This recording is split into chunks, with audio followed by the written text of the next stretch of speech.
আগামীকাল চ্যাম্পিয়ন্স ট্রফিতে মাঠে নামবে এশিয়া মহাদেশের দুই পরাশক্তি দল ভারত ও পাকিস্তান। এরই মধ্যে ম্যাচটির টিকিট সব বুক হয়ে গেছে। ম্যাচটি শুরু হবে বাংলাদেশ সময় বিকেল ৩টায় দুবাই আন্তর্জাতিক স্টেডিয়ামে। এরই মধ্যে ঘরের মাঠে নিউজিল্যান্ডের কাছে হেরে চাপে আছেন রেজওয়ানের পাকিস্তান। অন্যদিকে শক্তিশালী ভারত বাংলাদেশকে হারিয়ে 2 পয়েন্ট নিয়ে ফুরফুরে মেজাজে আছেন রোহিত শর্মার ভারত। এদিন ভারতের একাদশে আসবে না কোনো পরিবর্তন।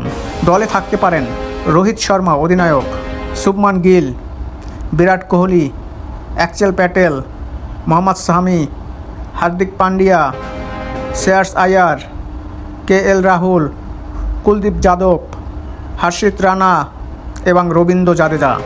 অন্যদিকে শক্তিশালী প্রতিপক্ষের বিরুদ্ধে পাকিস্তানের দলে থাকছেন না বর্তমান সময়ে পাকিস্তানের সেরা ব্যাটার ফখরুজ্জামান।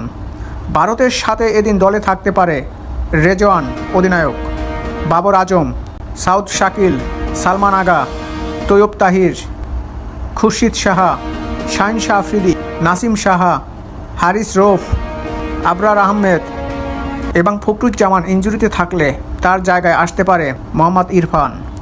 দর্শক, আসরে টিকে থাকতে হলে এই ম্যাচে পাকিস্তানের জয়ের বিকল্প নেই। অন্যদিকে ভারত জয় পেলে দ্বিতীয় রাউন্ড নিশ্চিত হয়ে যাবে রোহিত শর্মার দল ভারত। দর্শক, ম্যাচটি শুরু হবে বাংলাদেশ সময় বিকেল ৩টায় দুবাই আন্তর্জাতিক স্টেডিয়ামে। ফলাফল কী হয় জানিয়ে দেব পরবর্তী কোনো ভিডিওতে। দর্শক, এই ছিল আজকে আমার ভিডিওতে। আমার ভিডিওটি যদি ভালো লাগে অবশ্যই আমার ভিডিওটি সবাই লাইক কমেন্ট শেয়ার করে আমার সাথে থাকবেন। ধন্যবাদ। দেখা হবে পরবর্তী কোনো ভিডিওতে। আল্লাহ হাফেজ। আসসালামু আলাইকুম।